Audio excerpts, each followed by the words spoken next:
So you plan on talking about this? Yes. No, not You don't today. plan? We should try to give whatever topic is Yes. I think sometimes we accelerate to hit artificial. So you actually tell people what you're doing.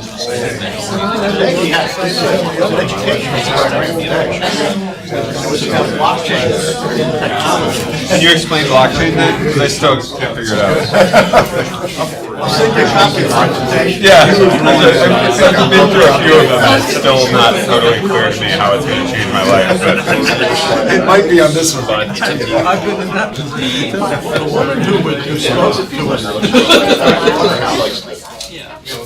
All her time. Where is well any Yeah, let me see if he's. what was this for?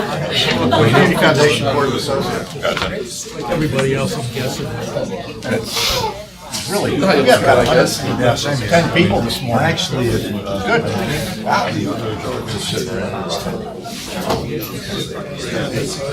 Okay. How can you guys meet? Board of Associates meets twice a year. Okay. Board of Governors, which is the governing body for the foundation, meets quarterly. You're on the Muhlenberg Board of Associates, right? Are you going to dinner on Thursday? Thursday? Yeah, I think so. Yeah, Pretty sure I'm signed up. So I'm going to. You? I will be there. I haven't been to dinner in a few years. You made me spend this year on like a special effort. I wanted to get somebody that knew the financials. I know. Unfortunately, nobody was available. Thank you. Model. Could have had there, and it would really be in trouble. And Wayne Bruckner helped with these. So I listen to you how many times? I stand there and say, listen, things are good. I should say a lot. That's true. You have 150 members? I don't want to say Close to 200 members. wow, that guy's good this We had 110 at today's meeting. Where do you meet? We have different places, but today we met at the Homewood over in Center Valley. We met at the Sales, we met at Saucon Valley Country Club, we met at Muhlenberg. Moving around. Kind of the same cast of characters as like the Muhlenberg board? Maybe some other stuff. It's a little different because we have more He's just walking in the building. professionals, lawyers, estate planners, financial planners, that kind of folks. Oh, most of the He has time. to review the truth. They want to know what's going on with the foundation, so they can educate their clients for web. Gotcha. We sort of took we used to have a professional council group that we worked to body. Good, good morning. Hey, good morning, Chuck. Sorry, you were busy. Excuse me, Judge. How you doing, man? Good to see you. Hey, you're running out for ATA after this or what? Hasn't played yet this season. I'm shocked. I don't know, that tan says otherwise, Chuck. Oh, you are? You bought the one over on Sullivan Trail. Bought that one. Right behind you. How are you? Did you bring him?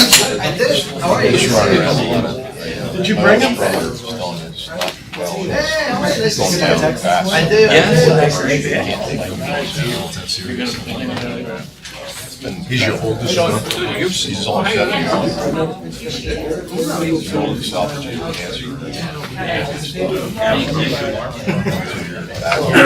Just dropping weight. Is there any way to beat that? He went through the surgery at the University of Pennsylvania, chemo and radiation. Hello, folks. Hey, Mike. This guy was a Division I linebacker. Tactical. How you doing? Good to see you. Email that to me. Oh, yeah, no problem. Kind of hard. I know.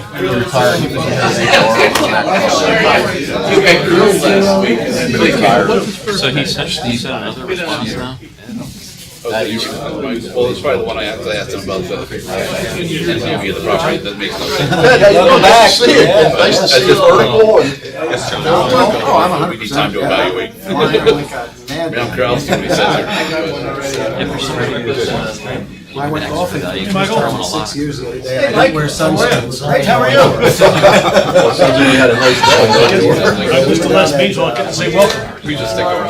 See, I'm not a golfer, so you killed me for that. That's good to go. He's good to go. Augusta, take it down. John? Yeah, we were at Pinehole. Look at you. You guys fly in the airport, Southern Pines? Yeah, 45 minutes to get here to the store. There, they invited me to play that little Pinehole, cradle. I played the cradle. I saw the traffic backed up when I cut across 7th Street. It goes in the cattle chute and figure that out. Yeah, they Didn't read the sign. ETA on The sign said, regulate those to 997. Starting off with a. It took me 45 minutes to get here from Easton. I'm heading out to Telluride. That'll be a couple minutes. Somewhere. Mrs. King. Yeah, we got a lot on the agenda, My so. oldest guy used to pick up. I'll watch it.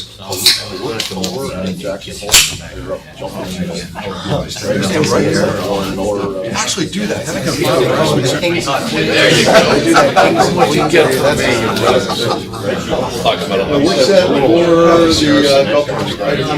the Frank and Juan? Yes. Good, that'll be neat for the. I'm glad you're back. I'm 100%. Yeah, well, it's my tactic. Unless it be, but luckily you can live as long. Amen. Thank you. You got it. Good to see you, sir. All right. It's terrific. I'll tell you a fun story after that.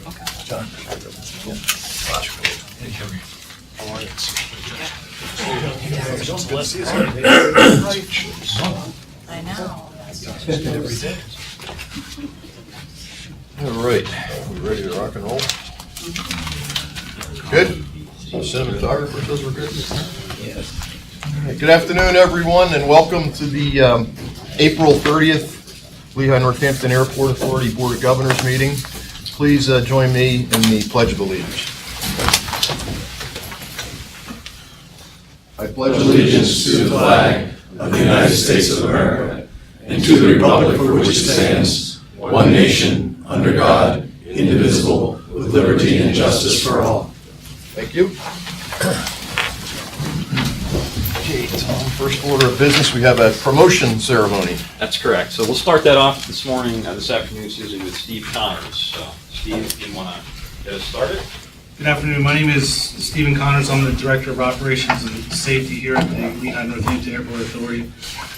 First responders are a critical component to how we do business here, providing the highest level of safety for tenants, passengers, stakeholders, and all persons using the airport system. The FAA mandates aircraft rescue and firefighting here at certificated Part 139 airports. Kind of the acronym ARF, so I'll refer to ARF as Aircraft Rescue and Firefighting. And we are, that service is inspected annually by the FAA. As a matter of fact, in a couple weeks, they'll be back for our annual inspection. Well, today we have the privilege of recognizing for promotion one of our ARF members here at Lehigh Valley International Airport. Richard Hildebrand Jr. became a member of the ARF unit in May 12th, 2015. And with a career in public service that spanned 37 years, Rick, like many firefighters, began as a volunteer in 1982. Rick has been the fire chief of Lehigh Township for the past 13 years. He holds 10 nationally accredited certifications and received his professional certification by the Pennsylvania Emergency Management Agency for county level emergency management. We're also very happy to be joined this afternoon by Rick's wife of 24 years, Christine.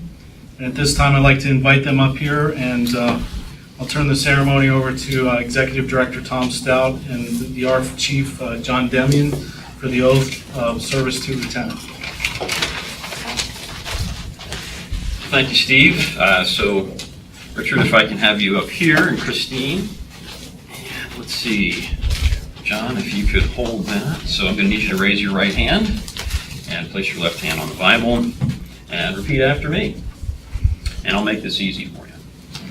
I state your name, I, Richard Hildebrand Jr., do solemnly swear do solemnly swear that I will serve the citizens of the Lehigh Valley, I will serve the citizens of Lehigh Valley, members of the Lehigh Northampton Airport Authority, members of the Lehigh Northampton Airport Authority, and the Aircraft Rescue and Firefighting Division and the Aircraft Rescue and Firefighting Division with honor and integrity, with honor and integrity, that I will support the Constitution of the United States, that I will support the Constitution of the United States, the Constitution of the State of Pennsylvania, the Constitution of the State of Pennsylvania, uphold the LNAA mission, uphold the LNAA mission, and adhere to the authority's core values, and adhere to the authority's core values, that I will faithfully discharge the duties of lieutenant and that I will faithfully discharge the duties of lieutenant within the Aircraft Rescue and Firefighting Division within the Division of Aircraft Rescue Firefighting Division to the best of my judgment and abilities. to the best of my judgment and abilities. So help me God. So help me God. Congratulations.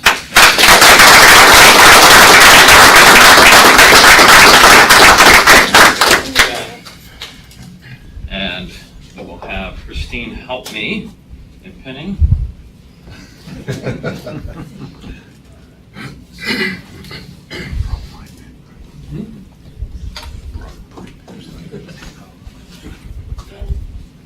That's good. All right. And you are bugled. Congratulations. Thank you, sir.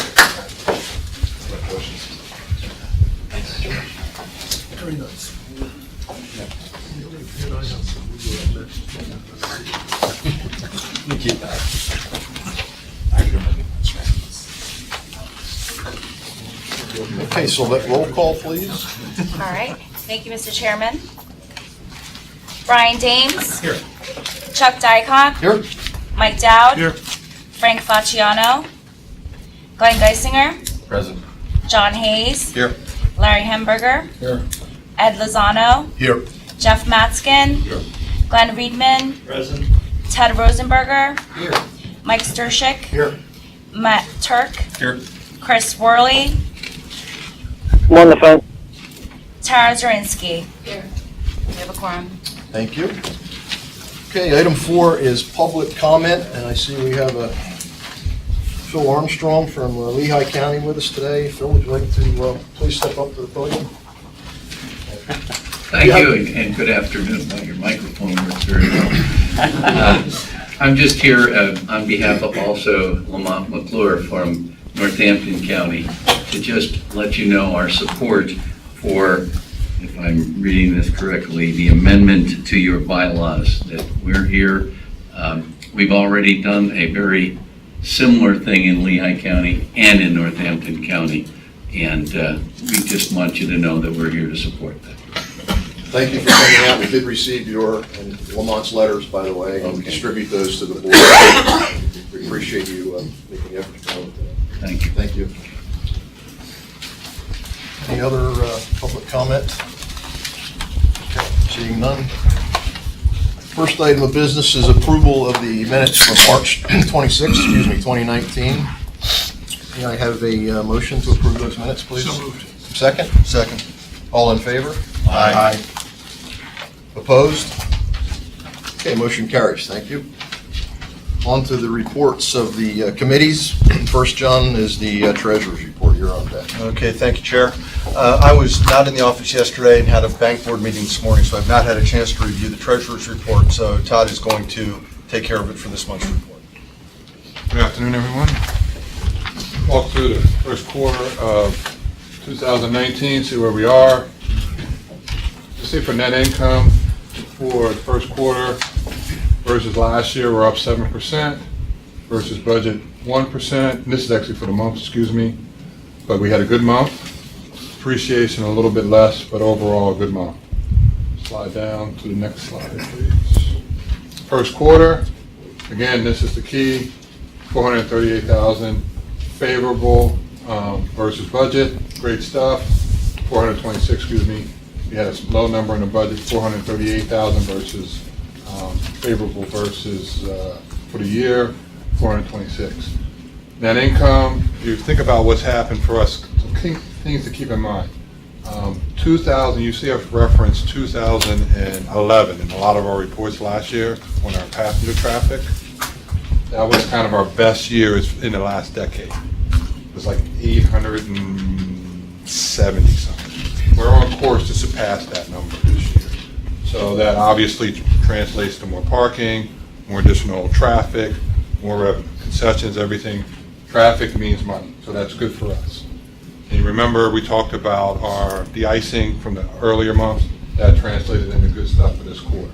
And if you look down here on the expense side, some of it's this timing on our professional fees and training and some of our wellness, but a lot of it is traffic. Revenue here, you get more fueling, more de-icing, everything's a function of traffic, and then obviously parking goes up as well. So again, traffic means more revenue, good stuff for us, and we continue to manage our expenses well. To the next slide. Like I mentioned, again, you'll see where we are, up 10% for the first 3 months of the year versus last year. Again, if you remember last year, we were up pretty good, and we're still up good this year. Again, the key number to keep in mind is 2011. We're going to break that number, best traffic in over a decade. Then we're going to 2004, which is the last time we were at 1 million passengers. So go ahead, Eddie. Hey, Todd, before you move on, I just want to highlight something, that the trend here looks extraordinarily good, because Todd shared that we're up 10% for the quarter, but if you look at January, we're up 3%, February was up 9%, March was up 15.5%. That's the kind of trend line we want to see. May not be something that goes on forever, but the momentum is building, so that's really good news, and I just wanted to highlight that. 10% is great, but the trend is even stronger. Great point, Mr. Lozano. And tie that in, Eddie, Eddie and Todd, to April, May. We're starting Savannah in April and Nashville in May? So April is Chicago. April 2nd started our Chicago service with Okay. American. Yep. May we'll see the service to Nashville, and then Savannah in June. Okay, got it. So we've got new routes coming online for the next few months, so that'll help that trend line as well. Correct. Exactly. And some of these things were not budgeted because they came in afterwards, so that's obviously going to affect our budget in a positive way. But again, you can see, one of the things that we like is Allegiant continues to lead the way, but the other legacy carriers are picking up now. And you see last year what happened. This year was mainly Allegiant. Now it's the other way around, which is kind of good to see. And again, this just talks about breakdown of our income, the de-icing, which I mentioned, decreasing our expenses. Again, we do a really good job of managing our expenses. On the other airports, that's something that we're looking at. Most of those numbers are coming in close to budget, but again, we had the stormwater issues that we talked about, which we didn't have a few years ago, that we're kind of dealing with at this point, and also Braden trying to build that back up as well. So again, slide. And then our cash flow, again, this just kind of shows where we are. We're up pretty good for the beginning of the month. I think we're up about 400,000. A lot of that is just based on our overall results, because our results are positive. That translates into cash for us, actual cash for us, because our results were better. And a few of that's timing, but a lot of that's just we had better results, which means more money in the bank. Still maintaining our 60-day minimum, even with our contingency we added in, based on Mr. Lozano's suggestion. So we're still well above 60, 12 months out. Any questions? Okay. You've gone back a couple of slides. You had the stormwater tax payment. I assume we continue to include the under protest language? Yes. Okay. It's under protest, but again, at this point, it's money that we paid. Right. Obviously, and it's affecting what does the profitability of actually Queen City. It went from a positive number for this year, that actually makes it go into the negative. I mean, that's how much the profit lines are small in those areas, so talking 70 grand, that's a big number.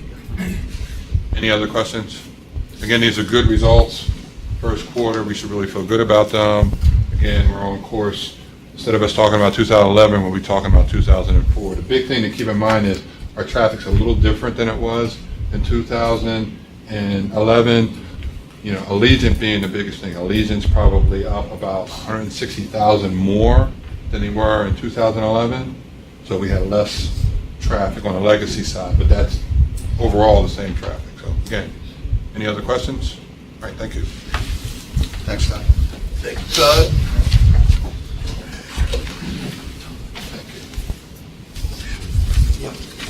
Okay, may I have a motion then for the approval of the treasurer's report, Mark? So moved. Second? Second. All in favor? Aye. Opposed? Motion carries, thank you.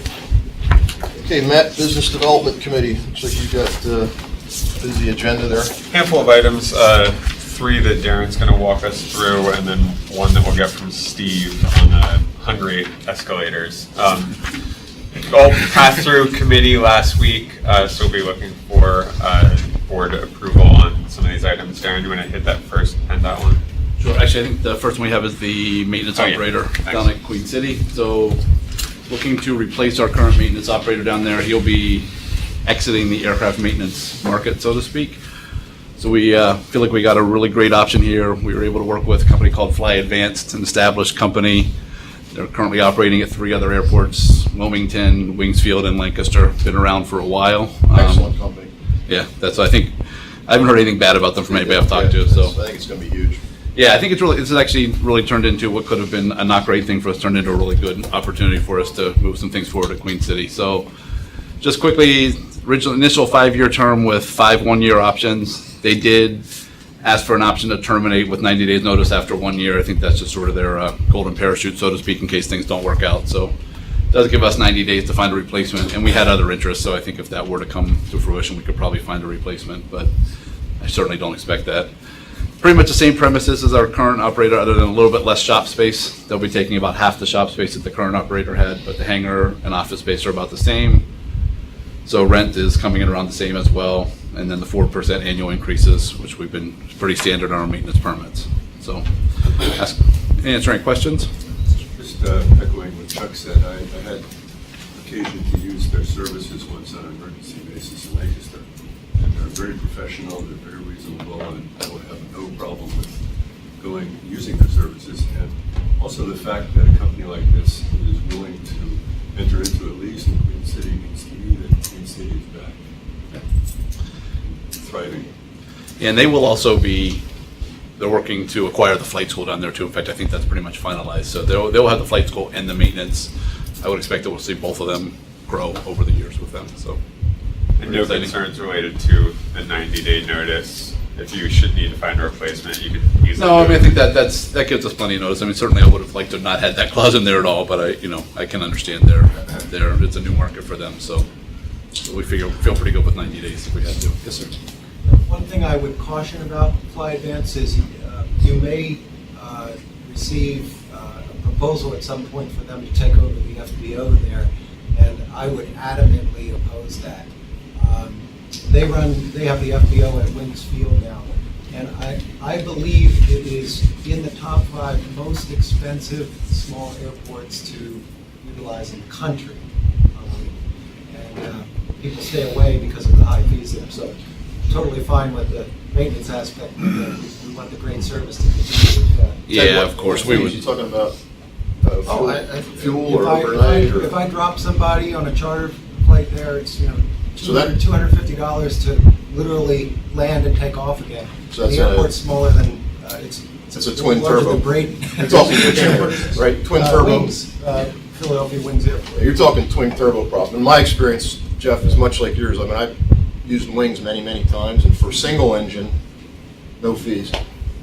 Yeah, not the case now. No, just so we're aware that they differentiate between aircraft class. Yeah, and at this point, we're not talking to them about taking over the FBO at all. I mean, they did mention that as we talked to them, that's something they would like to consider. So if they ever came with a proposal, we would certainly take a look at it, and if it was viable, bring it to the board to take a look at as well. But I mean, we're not looking to get out of the FBO business at Queen City at this point. So, if they were going to put the flight school down there, do they have aircraft available, or would they have to purchase aircraft? well, the flight school is already there. It's Gateway Aviation. They are basically purchasing Gateway Aviation, but they also plan to add to that fleet as well, from my understanding. Aaron, do they operate the Cirrus rental fleet? Is that the separate business? No, that is Fly Advanced. So they actually have a Cirrus dealership and a Diamond dealership. My understanding is they may be looking to relocate the Diamond dealership as well. So I know Lancaster and at Wings, they have a pretty significant sized fleet Of Cirrus. for rental of Cirrus. That's a popular option for those that don't want to own an aircraft. Right. And training as well, so.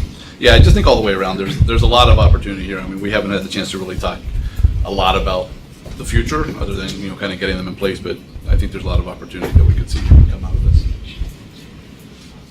Any discussion? I'll entertain a motion to approve the maintenance contract with Fly Advance at Queen City. So moved. Second? Second. All in favor? Aye. Next, we have a resolution required. It's actually a three-part resolution related to PennDOT funded road improvements. Sure, so this one unfortunately is a little more complicated, I think, but really it comes down to, it's pretty much an administrative thing. So going back to, way back when we did the original agreement with Rockefeller for the FedEx parcel, part of our agreement with them was to cooperate on some of the road improvements. The final phase of their road improvement is PennDOT funded. So that basically is the phase from our airport entrance up to 22. That's the last phase of road improvements they have. So that was a grant funded by PennDOT. Rockefeller as a private entity can't accept that grant, so they need a sponsor to accept that grant. We're the sponsor. We're looking for 3 separate resolutions today. One, to authorize us, well, I should start, first off is the grant cooperation agreement with Rockefeller. So basically we're the sponsor, but we are passing every obligation for that off to Rockefeller. So the first resolution we're asking you for is for us to enter into that grant cooperation agreement pending the final review of the solicitor. And that agreement is pretty close to final form now. In fact, I think it may be in final form now. The agreement has actually been reduced to final form now. We're in accord with Rockefeller as to their assumption of the responsibilities that are imposed on the airport authority by the agreement with PennDOT. It's going to be passed on through to Rockefeller. They're on board with it, so it's been finalized in that sense that there's an agreement of all the parties. Haven't executed it pending this resolution. So basically that agreement passes all financial responsibilities. Any of the work that needs to be done goes over to Rockefeller, and they indemnify the authority. So really not much riskier at all for us. Again, we're just sort of acting as the conduit, so to speak. The second resolution will be basically to authorize the executive director to execute the custom reimbursement grant agreement with the Commonwealth, so basically to accept the grant. And then the third one is that we agree to adopt and be bound to comply with PennDOT's policies and procedures for consultant selection. And again, really just an administrative thing, and again, that all gets passed over to Rockefeller. So we're agreeing to comply, but they will actually be the ones handling that work, so they'll have to comply with this as well. What's the timing of the work? Scheduled to start sometime this summer is the plan. I think a lot of it pending getting this stuff done so that they can accept the grant. Everyone right away has been acquired, all of that design is done, as I understand it. Southbound Airport Road. Southbound Airport Road to 22, from our entrance to 22. Right, and then some ramp work, on-ramp work, 22 as well, right? Just so everyone understands. Okay. It basically becomes, I think, 2 basic dedicated lanes go into 22 on this now. Any idea of the duration of the project? Just curious. I do not know duration on it. Yeah. It's been prosecuted by PennDOT, right? So, okay. Yeah. So I guess we need to take these one at a time and basically look for a motion for the first one, basically authorizing executive director to enter into the grant cooperation agreement. I'll move that. Second. All in favor? All in favor? Aye. Matt, go ahead, you can run. Yeah, we do have to do these separately? Yeah. Okay, great. So then we're additionally looking for a motion to authorize our executive director to execute a custom reimbursement grant agreement with Commonwealth. So moved. Second? Gotcha. All right, all in favor? Aye.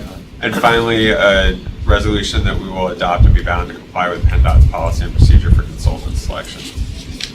So moved. Thank you. Ready? Second? Second. All right, there we go.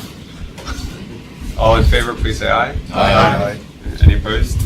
Great, thank you very much. And finally, Darren's going to make a small real estate acquisition. Pending approval. Yep, so again, this is, from time to time, we have properties identified on our airport layout plan for acquisition. This was a property over at 2090 Weaversville Road, small residential property. It is in our ultimate runway protection zone, so FAA certainly looks to us to acquire these when they come available for runway protection. This is an AIP eligible expense, so we will apply to FAA for reimbursement for this. We did negotiate a purchase price of $145,000. Actually, since the committee meetings got the appraisal back, which came in at $140,000, so we will only be able to be reimbursed the $140,000. So $5,000 of it will have to come out of our own funds at this point in time. But again, I think strategically, it's a good piece of property. We want to have it. It's in the approach. So I would, again, ask for a motion to acquire the property or answer any questions if there are. Any questions? Brian? So, has there been a situation where the FAA has said no to the reimbursement? And if they have, why? And what do you think our probability of success in getting that is? So I think I could say two things. I don't know that if they've said no or not. As long as it's identified, it should be eligible. And if there's money available, it should come to us. The second piece of this is the sale of property we're going to make to Rockefeller soon, the property that we have in our agreement with them. Those funds will be going to an AIP restricted account to be used for AIP eligible projects. So if the FAA doesn't have grant money necessarily, we can reimburse ourselves from that restricted account for this because it is an eligible project. So there should be no reason we can't get the money back, is what I'm saying at this point in time. But how confident are you that the FAA will? I mean, I think again, it depends if there's discretionary money, right? I mean, Right, so from a federal perspective, there's an emphasis on keeping the RPZ, the Runway Protection Zone, clear. And so from a safety priority level project, it's a high priority. It's a question of availability of funds, whether we would get it, as soon as this year, or how that would sequence in, I think is really what we're probably looking at. Rather a question of timing than if we get the money. I think part of the issue is, remember, we're competing right now for a lot of money on the runway project, and we're asking the FAA for a lot of discretionary funds there to move that forward as well. So there's a number of requests in the queue, so to speak, but I think it certainly is eligible. We would see reimbursement. And there is a final property that we're negotiating to acquire. There's adjacent to this. There's a property adjacent. We're not negotiating to acquire it yet. We are planning to approach the owner more of some sort of right of first refusal type of an offer for when they decide to. It's not something we need today necessarily, but it's something, if they put it up for sale, we'd like to get it. We just happened, had a broker reach out to us on this one to let us know it was for sale, so that's why we jumped on it pretty quickly and made the offer. So I'd take a motion to authorize staff to acquire the property at 2090 Weaversville Road. So moved. Second? Second. All in favor, please say aye. Aye. Opposed? All right. Thank you, Darren. Steve, hungry escalator. Starting to get typecast here. So we're here today for approval for approximately $300,000 for repairs to escalators 3 and 4. Now, these are separate from the ones in the departure building we talked about last month. They're actually the escalators from the security checkpoint up into the old departure building. These escalators are about 45 years old. They were put in when the new terminal and the old departure building were done in 1974-75. Escalator 3 is currently out of service, so that is the up escalator from the checkpoint to the old departure building. Basically needs a complete mechanical overhaul to get it back in service, and so it's tear the steps out completely, new bushings, chains, drives, all the mechanical equipment that this thing uses to operate. Escalator 4 is in the same state of wore outedness, I guess that's the phrase. So it's so basically it makes sense we have to rebuild the escalator 3. It makes sense while they're here to acquire the additional parts and redo escalator 4 at the same time.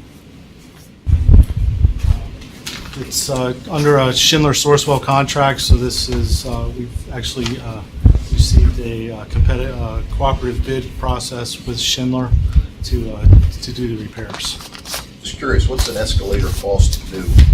Well, based on where these are located, it would be about $400,000 to $500,000 per unit just to completely modernize these escalators in place. And if we were to put new ones in, we're 9 months just for design and engineering, and then I'm just curious, a couple, 3 months. right? You look at depreciation and those items, you get to a point where, I understand this is sorely needed, I'm just asking the question as a long range. And this rebuild gives us about how many years of It gives us 5 to 10 years of renewed service. Now, with continual maintenance, and we've talked about a lot of our deteriorated pavements across the airfield, some of that deferred maintenance over the last 8 to 10 years has really put us behind the curve with the equipment. So continual maintenance will keep us ahead of the failures. Out of service, how we handle people in swimming. We're actually using that escalator as an up stairwell right now, which is technically with any of this mechanical equipment, when it's out of service, you shouldn't even be using it. Since we don't have stairs or any of that stuff in that area. So this would fit under the critical but unbudgeted repairs category? Correct. And for everybody's benefit, we did go into detail at the committee meetings on this matter, and we are going to have a really solid strategic plan going forward. This was obviously one that was unexpected, and we're kind of stuck, and an unplanned expense. But we're going to be looking forward and making sure that we have a people-moving plan, because it's beyond escalators, it's elevators, et cetera, and it's a major CapEx expense. So I think the team is going to put together a really solid plan, and also we got to factor in the growth. So, currently our infrastructure is set up for a certain amount of traffic, and the good news is we have more traffic, it's growing, so we have to incorporate that into our plan. So I know the team is underway on that, so I just wanted to highlight that for what it's worth. Okay. Any other questions? Ask for a motion to approve the thanks. Mike's got a second. All in favor, please say aye. Aye. Opposed? All right. Thank you, Glenn. Thank you. We have functional elevation plan. Okay. Finance Committee, Mr. Hayes. Okay, thank you, Mr. Chair. We just have one item on the agenda this afternoon, the 2019 Capital Budget Project Prioritization Amendment. Ryan, I think you're taking us through this? Yes. Thank you. Thanks, John.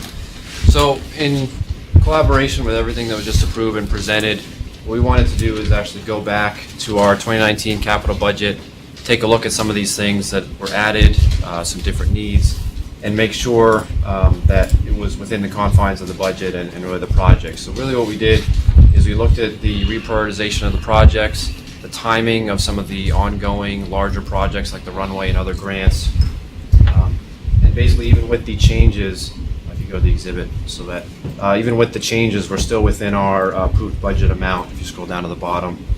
The highlighted in green are the changes that were made, but again, this is the number to focus on, is we're still below that 18.8 LNAA share that we were anticipating, even with the additional projects. We just talked about the escalators, the property acquisition, and all those items are incorporated in the cash flow. Just without everything else with the projects, they're fiscally constrained until we incorporate them in the cash flow. So as a matter of practice, we just wanted to bring this forth to the board based on the changes that we just talked about, and making sure that we're still within the confines of the budget. But given these needs, we wanted to make sure that was incorporated. Any questions? Any questions for Ryan? We do need action on this, Tom. John, would you like to propose Do you have any further discussion? If not, I'd entertain a motion to approve. So moved. Moved by Matt, second by Tara. All in favor? Aye. Opposed? Motion carries. Thank you. Thank you, Ryan. Executive Committee, who's this character? Charles Dyke. Okay, we're going to work through the approval of a bylaw modification process, and I'm going to ask Judge Friedberg to give us a briefing on the process, since it is somewhat complicated. Yes, there are 3 proposals that have been circulated. Those proposals are not before the board until a member moves the proposal and another seconds it. So for each of these 3 proposals at the outset, we'll ask for each of them whether anybody moves their adoption, and if there's a second. And if there is a motion to adopt and a second, then that proposal can be considered. That question has been raised because 2 of the 3 proposals were submitted initially by Mr. Schwer, who's no longer a member of the board. So for those to be considered, somebody other than Mr. Schwer would have to make the motion and someone else second it. All of the proposals, assuming there's more than one that's moved in, or assuming it's all 3, they're all going to be discussed together. It wouldn't make sense to discuss them separately, obviously. So So that would be the second phase after the motions and secondings occur. Now, in order to adopt one of these proposals, there have to be 10 votes in favor, because the bylaws provide that it's not two-thirds of the majority, two-thirds of those present, it's two-thirds of the entire membership of the board. Since we're fully staffed, have 15 board members, got to get 10 votes in favor of any particular proposal for it to be adopted. Now, the last part is a little tricky. Each of these proposals gets voted on. In other words, we don't stop after one of them has gotten 10 votes, because the others each will be voted on as well. Now, what happens if more than one is approved, gets 10 votes or more? The rule in Robert's Rules, which we're bound to follow, says that the last one that gets 10 votes is the one that is ultimately adopted. The reason for that is, let's suppose Mr. Rosenberger's proposal is adopted by 10 votes. And then a subsequent one of the others comes along, and that gets 10 votes. That second one is deemed a repealer of the first one. That's the rule under Robert's Rules of Order, and that's the rules that we work under here. So that if you have a position that you have taken and you feel positive about it, I would suggest that you consider not voting for another position. On the other hand, if as a matter of conscience you feel that you want to vote for the second position after you voted for the first position, everybody certainly has the right to do so. So those are the ground rules that we operate under, and Mr. Chairman, that's how we'll proceed. Are there any questions about? If 10 votes are on any proposal. Doesn't pass. Doesn't pass, right? That's right. It's defeated then. So how do we initiate this, Judge? Well, first, if you want me to do it, Please. we've had the 3 proposals that have been submitted, and first thing they will do is ask for motions, any motions to be offered with regard to any of the 3 proposals. The first one that was submitted by Member Rosenberger. So is there a motion that be considered? Yes, I'd like to make a motion. Is there a second? All right, it's been moved and seconded, so that proposal then is before the board for consideration. There was a proposal by Mr. Schwer, but he's no longer here.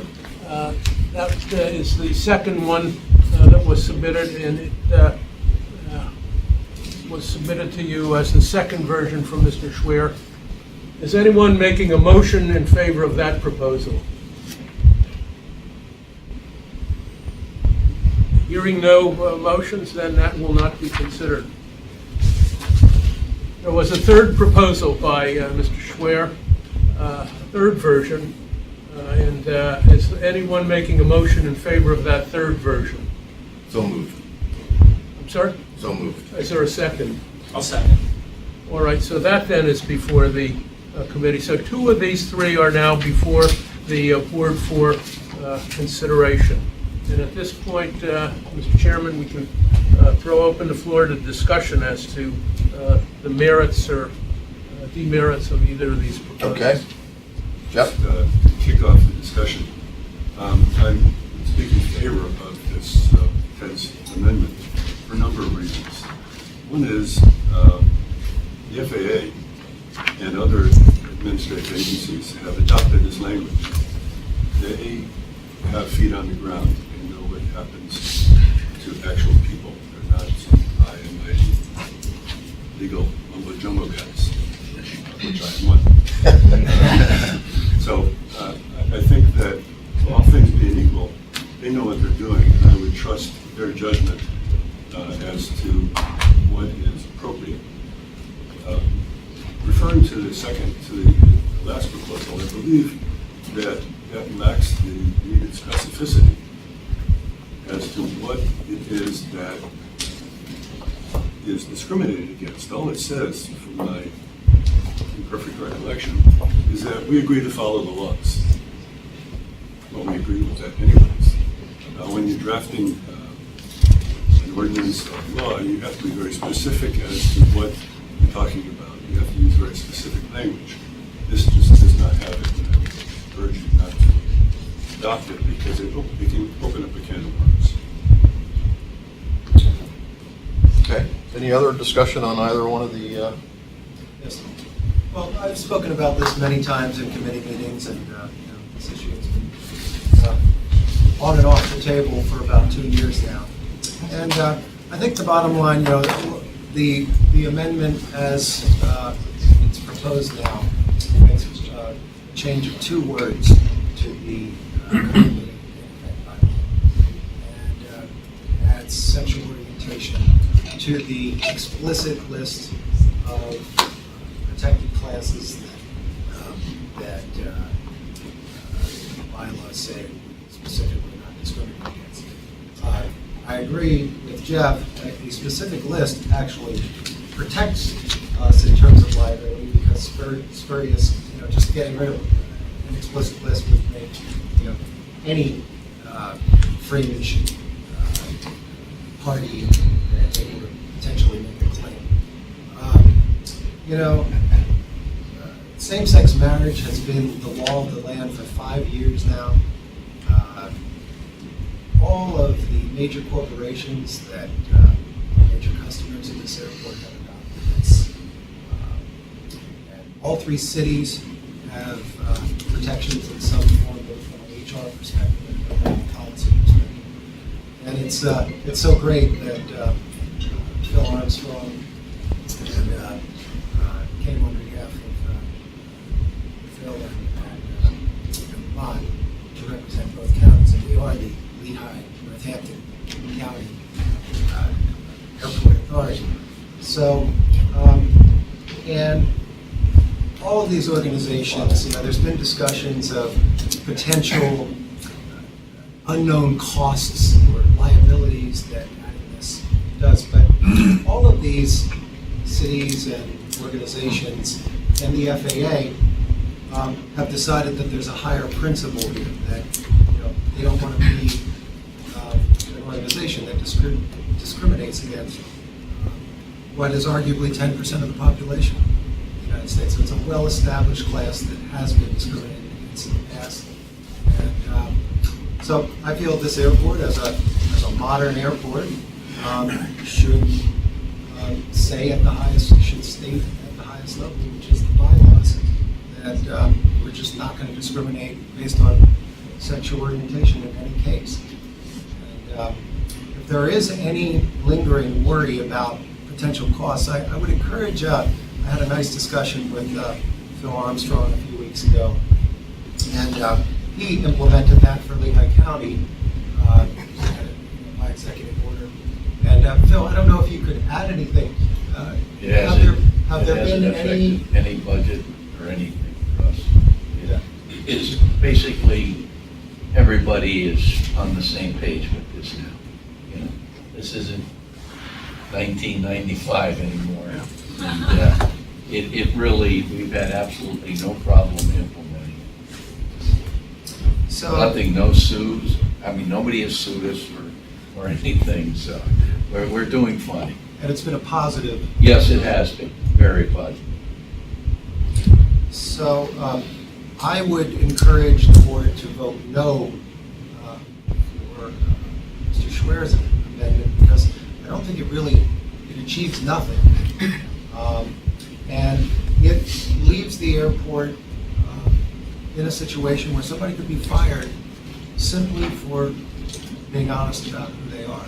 I don't think this is the kind of place that we want that to be. So I think we could be bold enough to say, no, that's important to have on our list. Not now, not when a political federal government gets around to it, or even a state government, but we want to reflect our local community, the FAA, and the customers we serve. And that's where I think the vast majority of people are at this point. So I would encourage you to vote yes for Thank my you. amendment and no for you. appreciate your thoughts. Anyone, Tara? I would definitely encourage you to vote Speak up a little. Sorry, I can't hear you, Tara. Sure, I can speak up. I often think I'm too loud, but I would encourage everybody to support Mr. Rosenberg on his amendment to the bylaws, because I think at this point in time, it's not even a bold statement to say that sexual orientation is a protected class. I think it's essential because these are the people that are represented not only in our community, but the people that we employ at the airport and the people who are represented potentially at this table. I think it's essential because moving into the future, this is something that everybody should have as a protected class in their bylaws. And I think that Ted is absolutely correct in saying that Mr. Schwer's amendment actually achieves nothing and could actually be detrimental or potentially put the airport in a vulnerable situation by not naming protected classes of people. I think we've already known that there's a policy statement that was from the FAA. There is also new legislation coming potentially, and I think it would be essential for the airport to be at the forefront of this and to be a leader in the community, not somebody who's just coming up from behind and waiting for everybody else to follow. Thank you, Sarah. Mike? Chuck, it was interesting. I'm a minister, and I was very proud that the United Church of Christ was one of the first to come out and endorse gay marriage and has been on the record for that for more than 10 years. It was kind of interesting as we sit around the table and I look up, I may say one of the older people at the table, but quite frankly, if we look at the next generation coming up, they would ask you, why in the world are you asking this question? The reality is that it's no longer an issue for them, not one that they'll want to deal with, they just will have to deal with it because it's not part of their bias. In government, we sometimes talk about what we can do. I think today we have a chance to ask what we should do. It seems what we should do is pass the amendment that Ted has put forward. Thank you, Mike. Any further discussion? Brian? So just to share a thought on this, reason for my the second one. And it's not because I'm not in favor of Ted's, actually I am. I don't believe in discrimination in any way, any class, any group. And I appreciate Ted bringing this to the forefront. And I think it's a good amendment. I guess my thought process is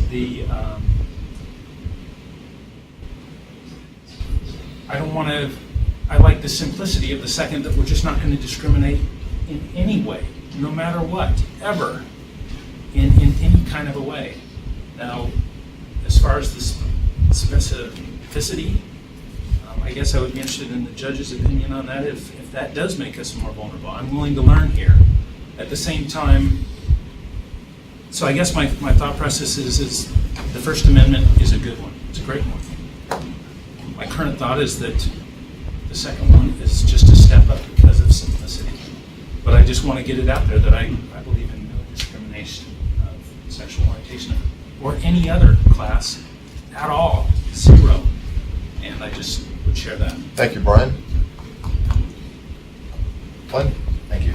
I would actually ask, Judge, you drafted both of Mr. Schwer's amendments for him, is that correct? Do you see an issue as our counsel that removing that language as per the motion of the second one, is not, what's the third, but it's the second one we're considering? Do you see that removal of language as opening us up to any liability?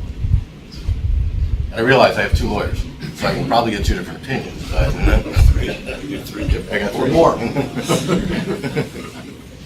As I sit here, I don't see that removal of the language increases our exposure.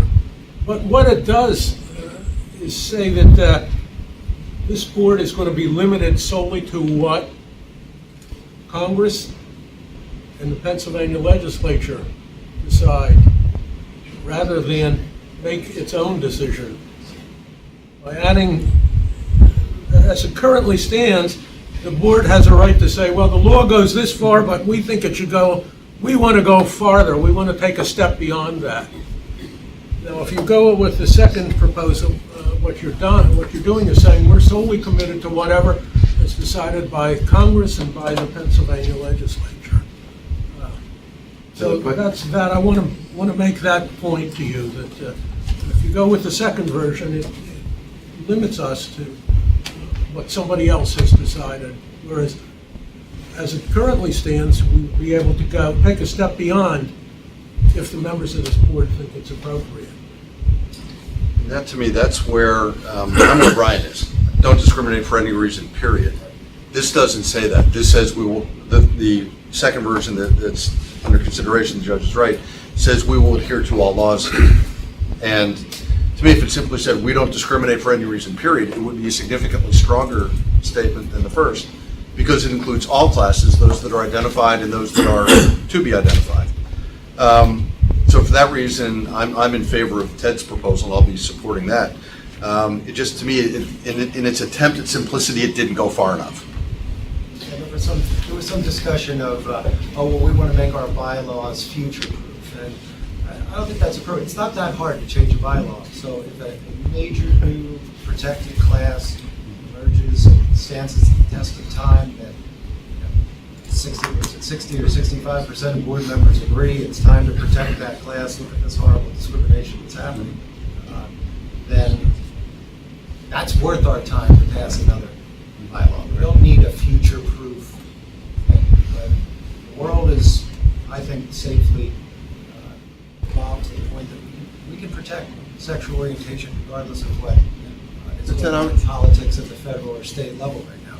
I would say we already are, because we don't discriminate. So this is verbiage that confirms what we're already doing, which is fine. But to me, we protect ourselves from the legalities by simply not discriminating against anybody, period.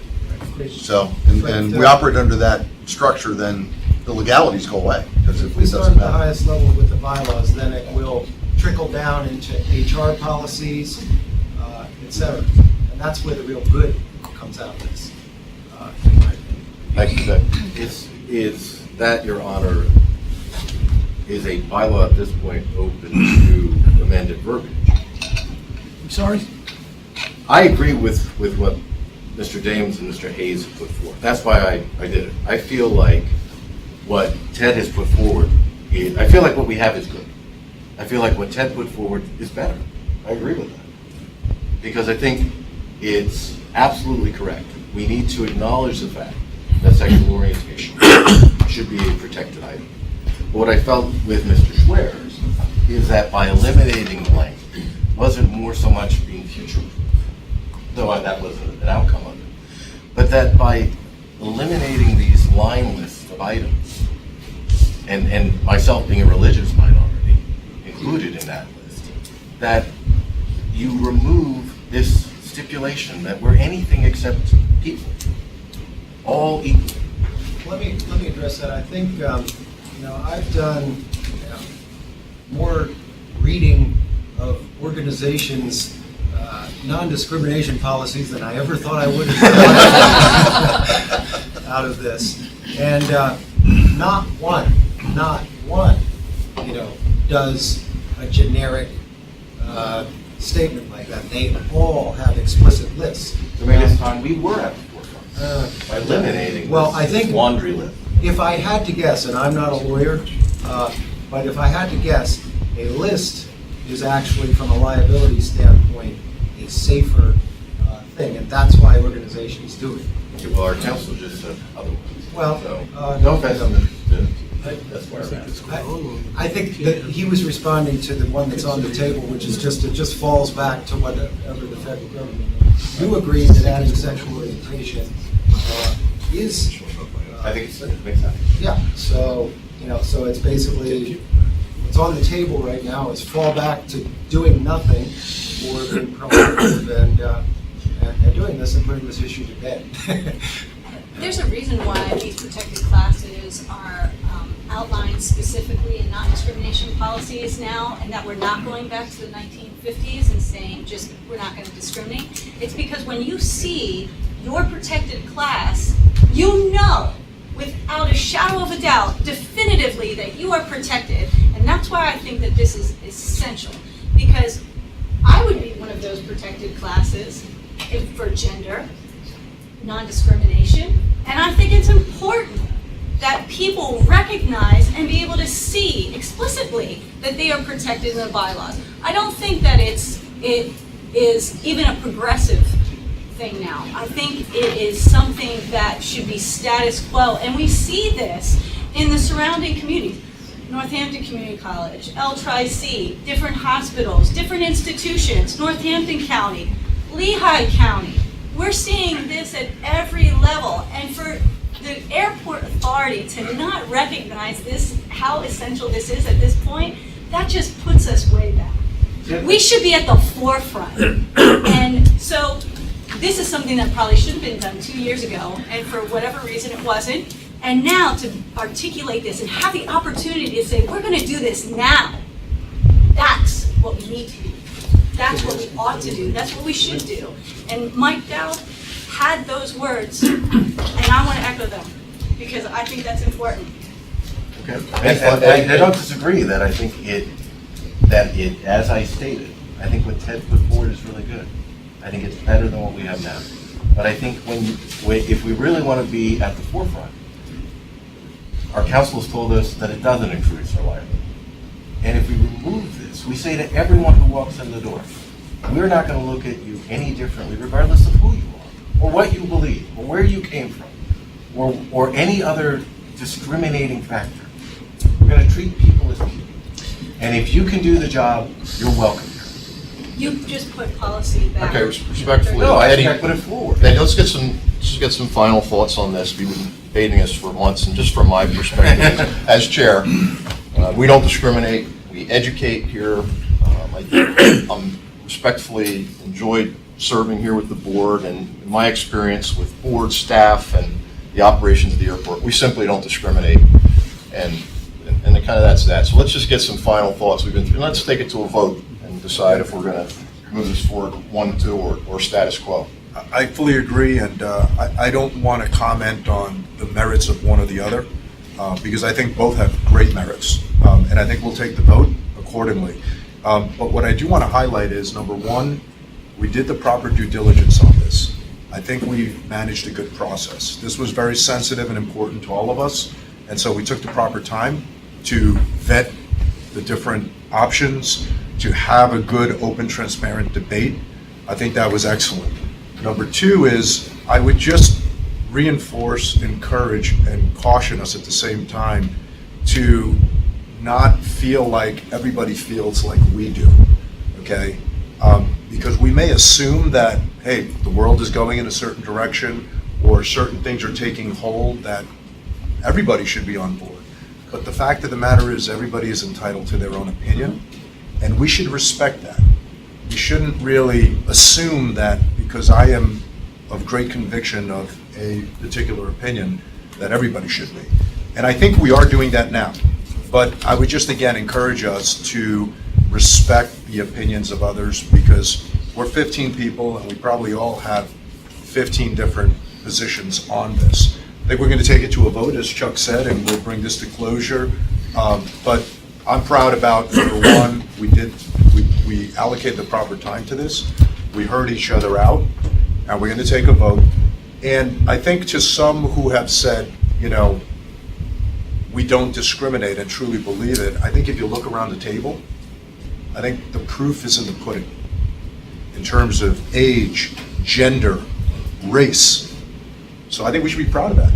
And do we have more opportunity to progress that? Yes. But I think we are role modeling, we don't discriminate, probably to a T. So Tara, I think we are at the forefront. We probably can go out to some other airport authorities, and I would tell you, it wouldn't look like this table. So I think we're doing a great job. I think we should pat ourselves on the back, and if we can make more progress, even better. But I'm just saying, let's just respect everyone's opinions on these matters and not assume that, everyone thinks like we do. So, and then we'll take it to a vote. Thanks. I'm not saying that I don't respect other people's opinions, and I don't want that to be a thought. I think that at this point in time, when you vote, you're voting on behalf of the airport authority to do what's in the best interest of the authority, not necessarily to let your personal agenda get in the way. And I don't want people to think that that's what I'm doing either. But when I look out at this board, I see very minimal diversity. I mean, it's a sea of white men. So I think that if other airport authorities, and this is a progressive one, Okay, let's move forward and get this to a vote. I appreciate One final question, just about, which order are we going to vote? yours goes first, right?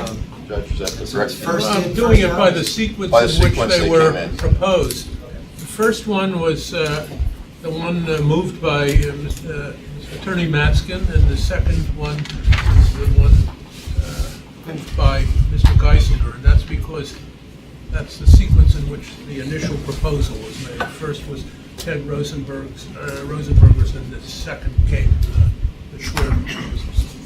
The first thing that ought to be done is to conduct a vote, a roll call vote on the Mr. Matskin's motion. And after that, there'll be a roll call vote on Mr. Geisinger's motion. At risk of extending this any further, it's not a comment but a request. I would request that you read the proposed amendment, because I think that particularly for the one that I choose to support, having those words read out is significant to this group. Okay, I'll ask the judge to read the. Thank you. The amendment by Mr. Matskin says, in addition to the foregoing, following ethical principles and rules shall apply to all authority employees and all members of the board. Employees and board members shall adhere to all laws and regulations that provide equal opportunity for all citizens regardless of race, color, religion, gender, sexual orientation, national origin, age, or handicap, disability. And the second sentence says the authority is committed to compliance with all federal and Commonwealth of Pennsylvania anti-discrimination statutes as currently in effect and as may be enacted from time to time by the federal government or the Commonwealth of Pennsylvania, adding to the protected classifications. The other proposal moved by Mr. Geisinger states, employees and board members shall adhere to all laws and regulations that provide equal opportunity for all citizens.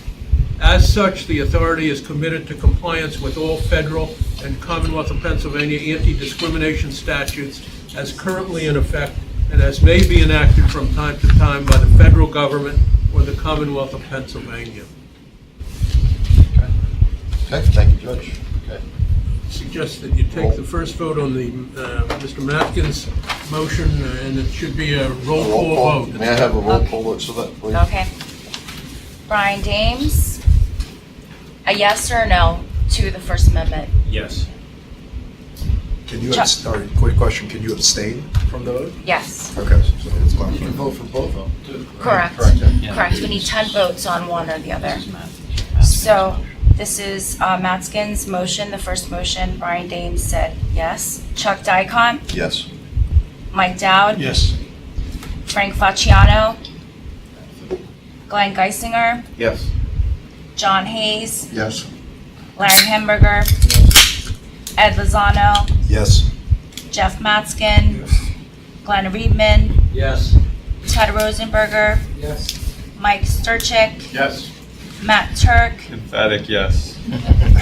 Chris Worley, Yes. Tara Zirinsky, Yes.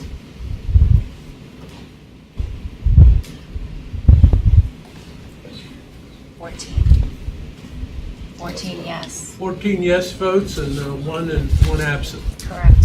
Okay, so that then will pass, that then has passed and is an amendment that's been accepted. Now, under the process that is required, we can vote on the second proposal by Mr. Geisinger and do the same process, a roll call vote.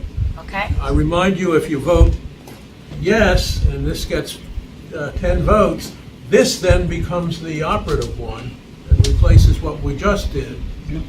Even though it might get less votes than the first. Yeah. The question is, does it get 10 votes? If it's adopted with 10 votes, then it becomes the controlling vote. So if you want to keep the Mr. Matskin's motion, you would vote no on this one that's going to be asked now. All right, here we go. Brian Dames, No. Chuck Dicott, No. Mike Dowd, No. Frank Facciano, Glenn Geisinger, I made the motion, yes. John Hayes, No. Larry Hamburger, Yes. Ed Lozano, Abstain. Jeff Matskin, Glenn Reedman, No. Ted Rosenberger, No. Mike Stershik, No. Matt Turk, No. Chris Worley, No. Tara Zirinsky, No. 2 yeses, 2 yes, 12. 1 abstain. Okay, so this one was defeated.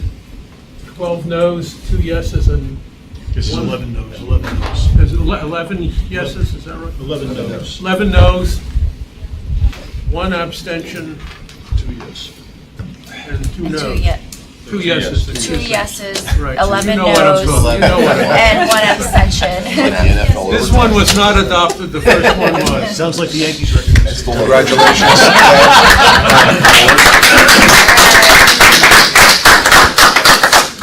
Okay, thank you very much for everyone's input and research. Moving forward, the director's report, Mr. Stout.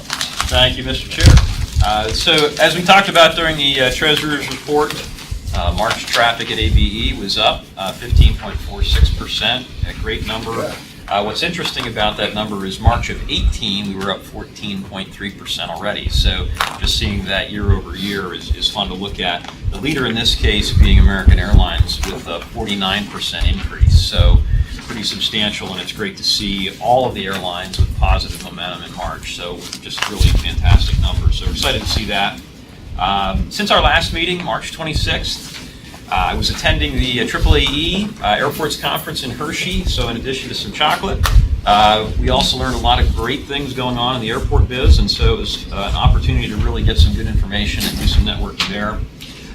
April 2nd, we talked about the new service to Chicago on American, supplementing the United service to Chicago already in place. That's twice a day on American.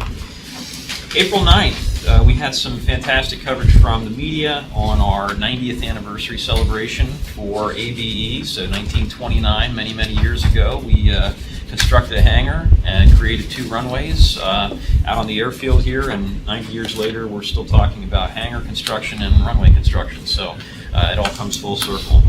April 16th, we did host the Women's Business Council. Lehigh Valley Legends event here in the terminal. It's a great event, always well attended. In terms of upcoming events, one minor one, Friday at midnight, we will be closing both runways here at ABE, and that will stay in effect till Monday at 4 a.m. So not something I can recall doing, ever. So this is pretty significant, and we're excited to get the work done on our runway intersection here at ABE. So the runways will be closed, rotorcraft activity will still be available, Ted, if you want to stop by. Certainly Transbridge, Atlanta, even the United shuttle to Newark will be operating. So what's great about this opportunity is we're taking this time to do a lot of additional maintenance, other training, working with our municipal aid partners, you name it. So there's a lot of projects that the team here has been working diligently to get in place for this closure. It's pretty rare that we can do a lot of this type of work, so. What about the rain? I'm sorry, about the closure. I happened to be flying at 1 a.m. last night, that's why I look a little groggy. I was not allowed to land here at 1 a.m. as Correct. everything was closed. So we're still doing, leading up to this work, starting in March already, we were doing some nightly closures to do some preparation work in the intersection. A lot of buried electrical conduits and other things in there that we have to remove and restore for operations the next morning. So a lot of preparation work going into the closure, but that's why we're doing the nighttime So work. those are just small windows. Small windows after the air carrier operations. Yeah, so good point. Tom, the forecast for this weekend is not good. Right, a little bit of rain. Yeah, because I'm stuck too. I'm supposed to be putting the wear coat on my parking lot in Upper Milford, and we're planning on moving it a week. Sure. Because the forecast is pretty bad. Yeah, so we're still moving forward based on all the information we have. We're still able to do the paving work. There's a lot of removal and milling to take place, so the paving work is still something we're confident we can accomplish, even given the weather. Okay. So that's still the plan. In addition, other upcoming events, Harrisburg will be there May 7th for Aviation Advocacy Day, so it's a good day to go out and talk with our state legislators. May 11th, it's a Saturday, we're doing our 5th Wings for All event. We're partnering with the ARC of Lehigh Northampton counties, and that's also with Allegiant helping out, and they're using their aircraft, so that's from 9 a.m. to 1 p.m. on May 11th. May 17th is a Friday, and that's actually the first day of our Nashville service with Allegiant, so that'll be twice a week, Fridays and Mondays, so if you're looking to get down to Nashville, it's a great way to go. And May 19th, we're holding the ABE Travel and Leisure Expo in the terminal from 1 to 4, so that's a Sunday, so if you'd like to come out, Paula does a fantastic job, and so please feel free. So that concludes the report. If there's any questions, I'd be happy to answer them. Any questions for Tom? Tom, I was able to make the executive committee meeting. I know I dropped you a note about parking. And, yes. Finding out from a number of people that parking's at a premium and they're parking way at the far end of the parking lot, and now concerned about if traffic goes up and maybe we hit that 1 million people. Sure. How do we handle the parking? Absolutely. It's a luxury we used to have, now we don't. Good problem. Good problem to have, and so essentially the issue is, I think, when we saw the travel for the holiday during the Easter period, and as well as some spring breaks coinciding in that same time, we saw a definite surge in parking activity in our paid parking lot. So we were actually in the process of paving another former employee lot that's adjacent to our long-term lot, and that provides another 180 or so spaces. So we actually stopped that project, opened up that area, and we're overflow parking into those locations. So we've been doing multiple daily counts of the parking lot to see how we're stationed. I pulled in this morning, it looked like people were parked all the way out to the end of the lot. Yes, but believe it or not, we had probably about 350 spaces available out there. So we still have a lot of space available, but we're keeping a very close eye on that and working on some overflow parking, anticipating more good problems this summer. When did we end the shuttle service? That was probably back in 2012. 7 or 8 years ago. Yeah. Thank you, Tom. Sure. Okay, Judge Solicitor's report. I have only one thing to tell you, and that is the annual statement of financial interest is due tomorrow, May 1. So if there are any late filers, Sylvette has assured me that she will be here till midnight tomorrow. I assume everybody's gotten them in, but if anybody's late, please don't let it go beyond tomorrow. I think there is an online form, by the way, that you can complete to make it easier. That's it. Larry Hemberger, election of officers. Yes. Over the last couple of months, we've talked about that, but today we'll actually put the slate forward and we'll vote on it today. But before we take what the committee has put forward, is there any nomination from the floor to be?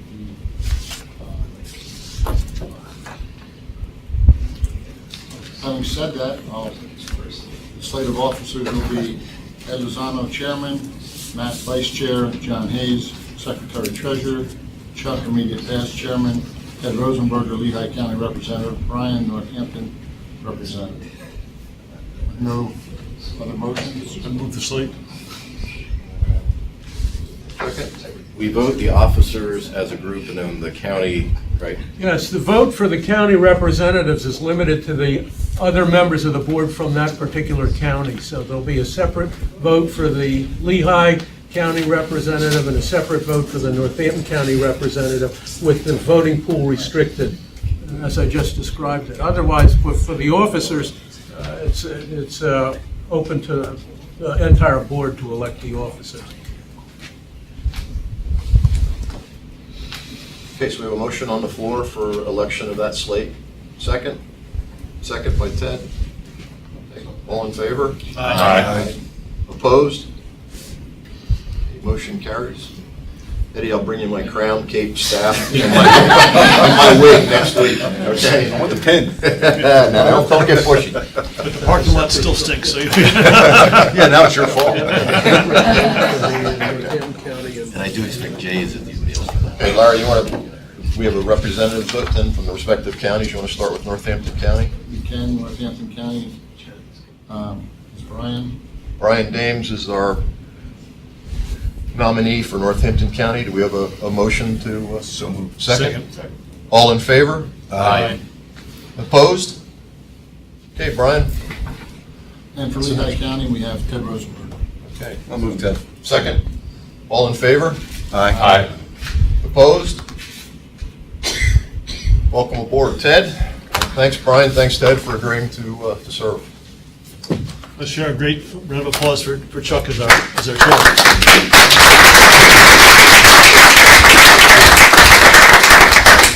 Thank you all. Now, Chuck, you can't wait a year like Mike has for your picture on the wall of fame up there, so. I'm having a painting commission.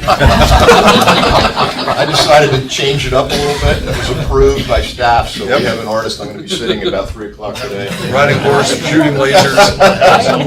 Finger paints? Okay, Darren, I heard that. My Crayola markers were fine. I heard that. Okay, executive session. We do have a need to go into executive session, so I'd ask for a motion to move into the executive session. Second? Second. All in favor? Aye. Opposed? Okay, we're in the session. Thank you.